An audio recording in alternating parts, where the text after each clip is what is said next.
Let's talk about self-sabotage. I'm going to approach this as a coach, as an NLP coach with experience from clients, with experience from my personal life, because when I talk about self-sabotage, it's not because it's something I'm not familiar with. I'm very familiar with because I've done it over and over again in my personal life. I've watched my friends do it. I've watched many clients over the years do the same thing. So, what is it? How do you spot the symptoms of self sabotage? And more importantly, what can you do about it? So, I had someone talking about someone, and they were saying it's like this person has a switch inside their head that every now and then they just wake up and decide, let me ruin my life. And they just hit that switch. And what they do after that takes their whole life on a downward spiral. And it's like it's automatic, it's intentional. You can predict it because if they get a good job, best believe in a couple of months they are going to get fired. If they get into a good relationship, best believe it's not going to last because they'll find a way to ruin it. Even that person that you know was good for them, or at least that everyone, even the person was saying was good for them. Whatever is happening in that person's life, it's like they have that switch that they go to and they find it and they hit that button, and when they do, life just takes a turn. That is an example. That is a picture of what self-sabotage looks like. No matter how good things are going in your life, you find a way. You find a way to do something. You find a way to say something that takes you 10 steps back when you had made 5 steps forward. That is what self-sabotage looks like. So let's talk about it. Why do people self-sabotage? Or why do you self-sabotage? In the moments that you knew that I'm about to make a bad decision here, I'm about to do something that potentially will ruin my life, what was driving you to make that call? What was driving you to see it through? Because in some instances you can see when you're about to ruin your life, isn't it? You can tell that this decision that I'm making is about to send my life sideways, but you see it through anyway. Why do people self-sabotage? I'm going to go through 6 reasons. And like I said, I'm approaching this as a coach, so I'll give you 6 reasons from a coaching frame. But there are many other reasons. There are many other reasons that can explain why you made that decision. Why, when you knew that it was the wrong thing to do, you just saw it through anyway. So here are 6 most popular. And from there, we're going to look at the symptoms and what you can do about the self-sabotage. So, I can't say you'll stop it, but I can say so you can limit it in your life. So you limit the number of times you make bad decisions and move your life backwards. Now, the first one is fear of failure. The first one is fear of failure. And many of us fear failure so much so that we sabotage our chances of success to avoid the possibility of failing big. Because you are afraid of failing and you're afraid of failing big, you start to behave in a way that pretty much guarantees that you will fail anyway. There's a psychological term for it. It's called failure handicapping. The example I can give you is someone is in a race and they say, pick the fastest car that you can choose, and you pick your fastest car. But before you drive, you slash one of your tires. You pick up a pocket knife, you slash one of your tires. You get back behind the wheel and you wait for everyone to go. And when they say go, surely you go. You've got the fastest car. You are in the driving seat, but you don't make the finish line. And when you don't make the finish line, your reason is, I already had a slashed tire anyway. So I expected not to win. Now, it sounds silly with the slashed tire example, But that is what failure handicapping is. For many people, it looks like this. You don't have a qualification and you do nothing about it now, so that 10 years later, when we ask, why haven't you made progress? You say, but I didn't have a qualification for all these 10 years. So it's a plausible explanation at the time, 10 years ago, but you could have done something about it. So failure handicapping is then embracing that excuse and carrying it all your life, because it explains why you're not making progress. Because you're afraid of success, you don't look at your life and your limitations and deal with them. You keep your limitations because they are the same explanations you are going to give in future for why you didn't succeed. You're afraid to fail, and because you don't want to experience the pain of failure, you keep these excuses with you, so that when you fail, you at least have an explanation. But what you don't realize is that by living your life that way, you are guaranteeing that you will fail. You're not giving yourself a chance to succeed. So the fear of failure is what then makes you fail. Now, the second reason is the opposite. So we talked about the fear of failure, but the opposite is the fear of success. And the fear of success, it's a paradox because it almost doesn't make sense. But there are people that will be afraid of succeeding, and succeeding could be getting that dream job. Succeeding could be growing your business to a new market. Succeeding could be earning a certain amount of money. Succeeding to you could be anything. But there are people that are afraid to get to a certain level of success because they've convinced themselves, or they look at their life and they say, my reality is success will come with high expectations. Success will come with more pressure. Success will come with all these things that I will not be able to bear. And so I would rather stay where it's safe and comfortable. I would rather not get to this level, which I can see now is a possibility. Let me rather stay here, because no one will come asking me for help. No one will come with expectations from me because they believe I've succeeded. So the fear of failure is one. The fear of success is a reality for some because they then sabotage themselves. And self-sabotage in that instance doesn't look the same as someone who's afraid to fail. In this instance, it's someone who then just says, let me stay where it's comfortable, where it's safe, where no one is bothering me, and they just don't try.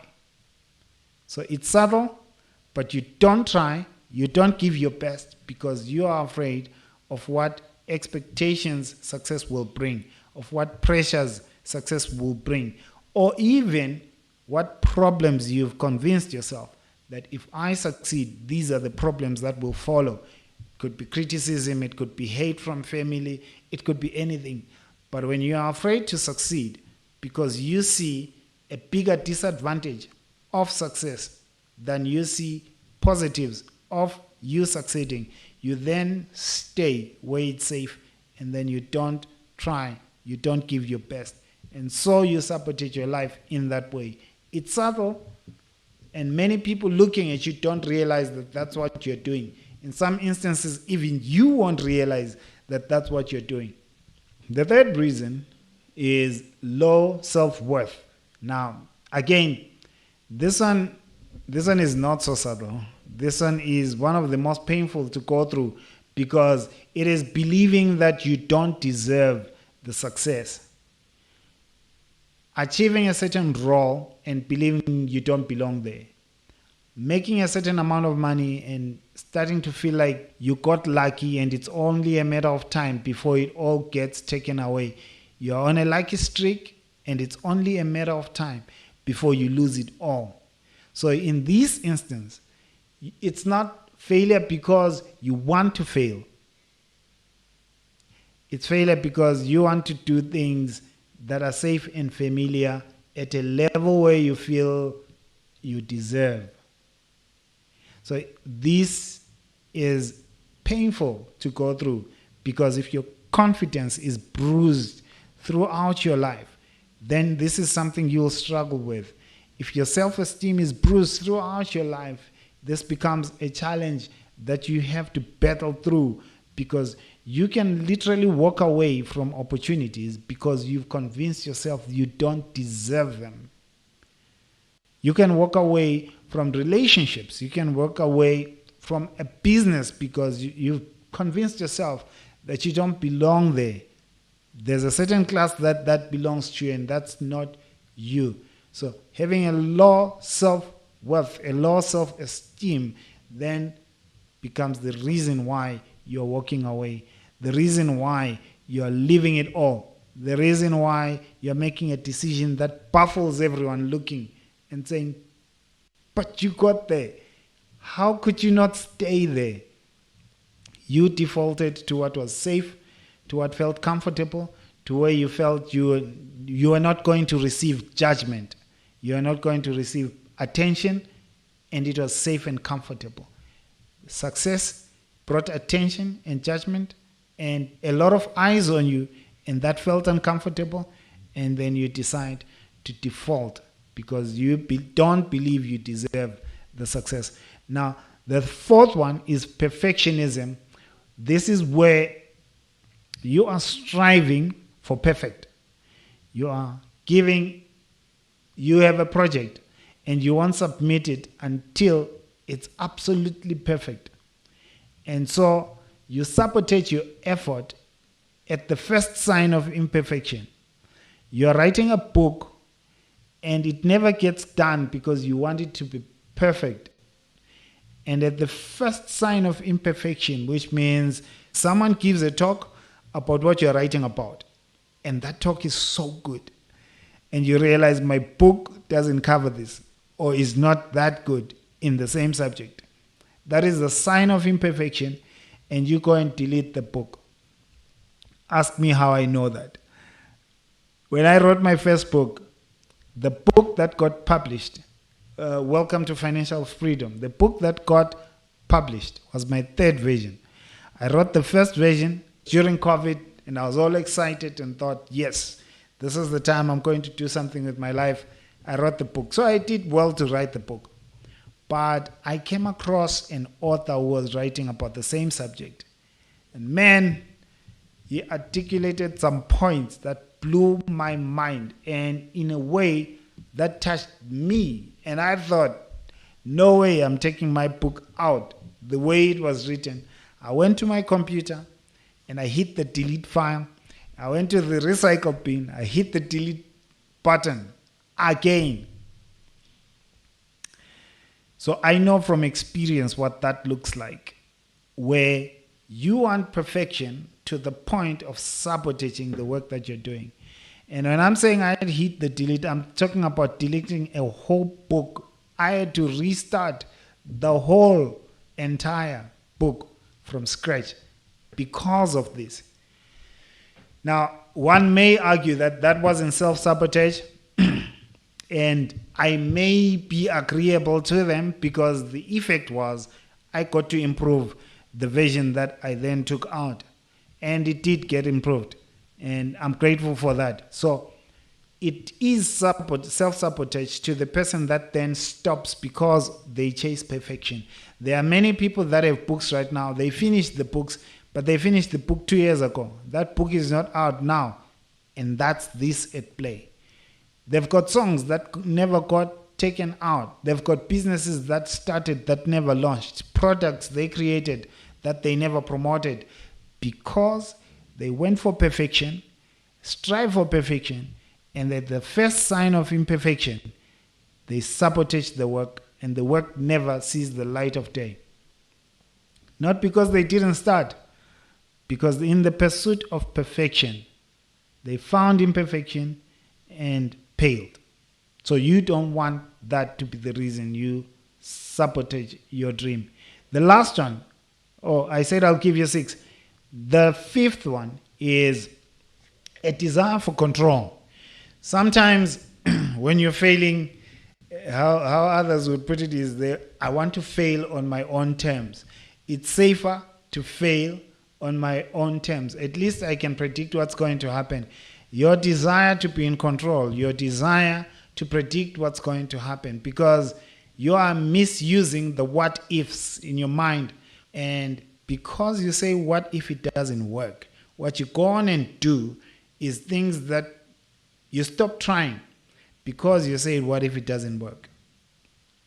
There's a market, there's an opportunity, and you say, what if they reject me? And so you don't send the proposal. You don't go for the opportunity. You don't go for the presentation.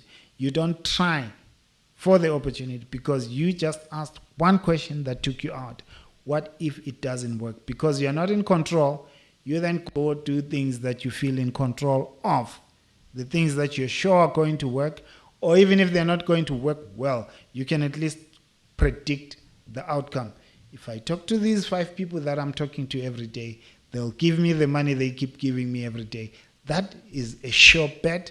That is what's comfortable. That's what's predictable. I'm in control. If I go to these big companies, I'm no longer in control of the feedback that I'm going to get or how it's going to feel when they give me that feedback. And so you decide to not go because you said, what if it doesn't work? What if I don't win? So the desire for control is the reason why then people sabotage themselves. So what you want, let's spot a couple of symptoms. Let's spot a couple of symptoms of people who self-sabotage. Can you see yourself when you are about to self-sabotage? Here's a couple of things that people do when they are self-sabotaging or when they are about to self-sabotage. Number 1, they avoid challenges. When you see yourself getting into the habit of doing things because they are easy and comfortable, that is a default strategy for someone who will sabotage themselves, right? So as you are growing, as your business grows, the challenges increase. They don't decrease, they increase. The responsibilities do increase. And when you avoid responsibilities and you avoid challenges, that business that grew will collapse because it got to a point where it required a certain version of a leader and you did not want to rise to that occasion. So everything falls apart because of it. So avoiding challenges is one symptom. Perfectionism is another. I've given you an example of perfectionism. When you see yourself obsessing over perfectionism, talk to some people and ask, is there something in business called a minimum viable product? You talk to your friends, talk to your other experienced entrepreneurs and ask, do I have this MVP? Is this product good enough to go to the market, sell it, test, and see what feedback I get? Because a lot of the improvement I'm going to make is going to be based on what customers say. Now, this is one thing that I had to do in starting this channel and in starting this podcast, Mindset Profits, because the obsessing over perfectionism was there until I talked to Prop Doc. We had started, but when I talked to her, she gave me some really good distinctions. She started a podcast with her phone. I think in Mindset Profits, we talked to her about episode 10, 11. She started a podcast with her phone, with a partner, and they use Zoom. They just go on Zoom, talk property, and that podcast became the biggest female-owned property podcast in Africa. It's audio. It's done on the phone. I talked to her in an interview and it just blew my mind how simple she kept things.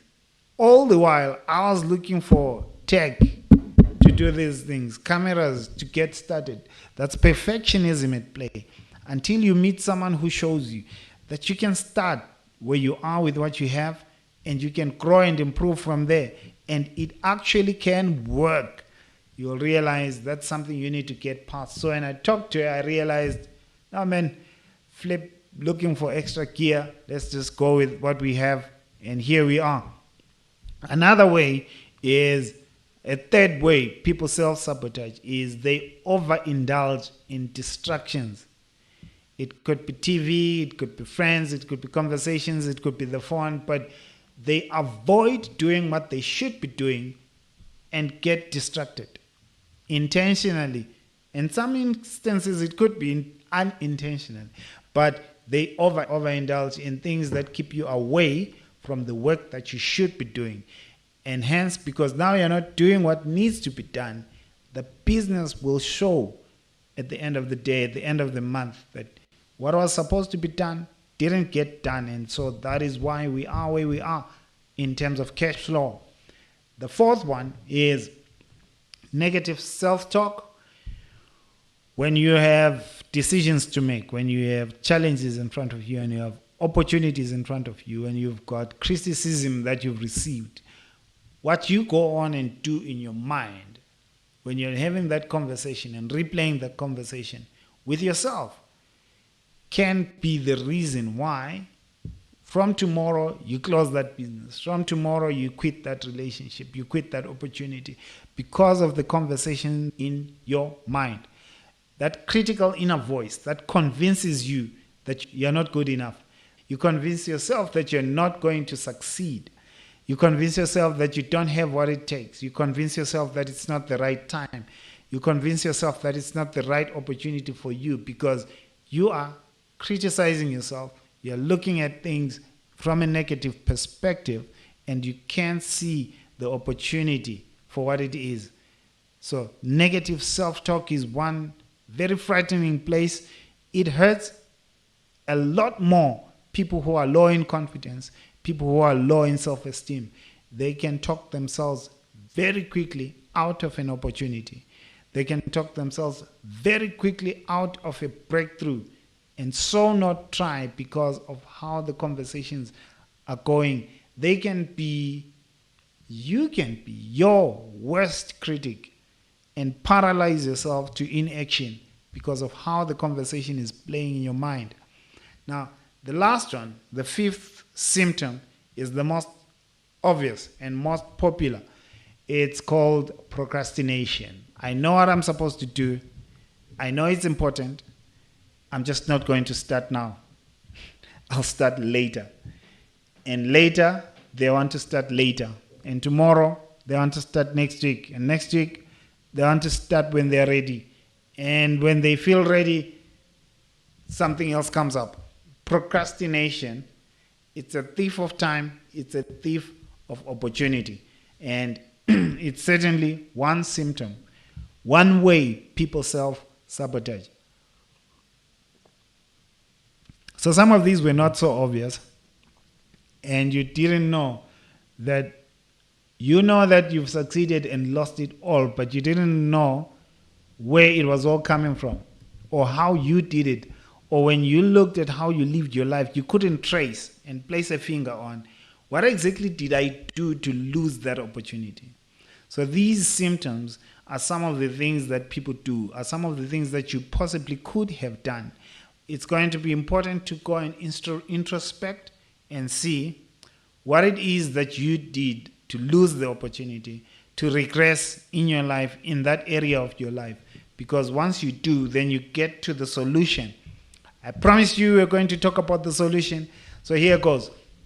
Let's talk about some of the things that you can do that will help you when it comes to this area of self-sabotage. Number one, most obvious of them all, seek support. Seek support from a coach, seek support from a mentor, seek support from a wise friend, well-intentioned friend. Seek support. Don't go with just your perspective. If you're talking yourself out of opportunities, don't go with just how you think. Go read books, go talk to mentors, seek external perspective. Your perspective will always expand and change with new information. And also, you will also build resilience and stay the course if you have accountability. So when I say seek support, seek mentorship, seek coaching, seek friends that give you perspective, but more importantly, seek friends that hold you accountable, or people in your life that encourage you and hold you accountable. That will help you not self-sabotage, because then you're not going by what's going on in your mind alone. You're not going on with your ideas alone. You're not banking on just you. Right. The second piece of advice is learn to embrace imperfection. Learn to embrace imperfection. I think the best example that I learned, I've forgotten who shared this, but they said at the time it was iPhone 6 or 7. At the time they were sharing this, but they were saying hidden in the iPhone 1 was this phone. If Apple had waited to perfect iPhone 7 years ago, they could have taken the 6 years without a product in the marketplace until they arrived to this product. But how they got here is they released iPhone 1. And iPhone 1 had the mistakes in it that made iPhone 2 possible. iPhone 2 had the weaknesses in it that made iPhone 3 possible. And as the versions go, when a version is released, this is not iPhone, this is S22, but the S22 has mistakes in it, weaknesses in it that made S23 and S24 possible. So when I picked that up, I realized when it comes to podcasting, the same applies. That episode, even this episode, will have areas of improvement that will make the next episode possible. The job you have, the business you have, has got areas of improvement that will make the next job possible, that will make the next opportunity possible, that will make the next business possible. That doesn't happen if you don't start and get on the path. So embrace the fact that every step will have imperfections, but those imperfections are the reason why the next level exists. They are the reason why you will get to the next level experienced and more confident, because you stayed on the path and you got growing along the way. The third one is challenge negative self-talk. Ask for evidence. If you are convincing yourself that this will not work, ask questions like, why would it not work? Ask questions like, what if it does work? Challenge your ideas. Challenge your inner critic. Challenge with evidence. But it worked for this other entrepreneur and that entrepreneur. If you don't have the evidence, go to the internet. It will take you 5 minutes to find contradicting evidence to anything that you're saying negative about yourself. If you're saying, because of where I grew up, I'll never be accepted there, go to the internet. It will take you 5 minutes to find someone who grew up in a worse circumstance than you that made it higher than that opportunity that's scaring you. So find contradicting evidence. Get used to the habit of throwing in some positive affirmations. Be your own inner cheerleader at some point, because for some people, you have gotten used to criticizing yourself. Just ask yourself, let me experience how life is like when I'm not always criticizing myself, when I'm not always looking down on myself, when I'm actually saying positive things about my abilities, positive things about what I can do, what I can achieve, where I can go, where I belong. What would life look and feel like if I lived it on those terms? So challenge the negative self-talk. Don't let it just run. And another side tip from a coach, when you are criticizing yourself, that conversation can go for 5 minutes, it can go for 5 hours. Notice when it's got a tendency with you to go for 5 hours. And don't allow yourself to be stuck in negative states, because your mind is your mind. Don't be a prisoner in your mind. You control your mind. You can tell your mind, let's think about something else. If it's hard, just be in a different environment. Your mind will inevitably think about something else. There's always something to do to change and interrupt thinking patterns. Don't get stuck criticizing yourself for hours, because that confidence that you lost, that situation can get worse easily because of just an unresourceful way of using your mind. Now, the last 2 bits is set realistic goals and celebrate milestones as you achieve those goals, because sometimes the things that we're trying to do, they're just unrealistic for our level of competence at the time, we need to acknowledge that there's some growing that you need to achieve certain goals or to do certain things. So recognize that bit and set goals that are realistic and celebrate each milestone as you achieve it. And the last one I'll leave you with is practice mindfulness and awareness. Mindfulness and awareness is you becoming more aware of your behavior, more aware of your decision and consequences, behavior and consequences. What your triggers are that cause you to sabotage. What gets you angry? What gets you into that negative space? What gets you getting into that bad diet? What sends you back to those bad relationships? You taking a pause and asking yourself, what are my triggers? What's driving my behavior? What is the reason why I do certain things? So when you become more aware, you will recognize when you're getting out of the path and do something about it. So mindfulness activities, there's a lot of them. Mindfulness and meditation apps, there's a lot of resources on mindfulness that will help you become more aware, pay more attention, be more focused. And that will help you in this journey if you want to do something about self-sabotage. I know somewhere along the way, something helped you. So let me know in the comments what you liked. Hit that like button, and that will support the channel. That will give us the boost we need to keep sharing content like this, because we want to inspire and educate entrepreneurs. Thank you. See you in the next episode.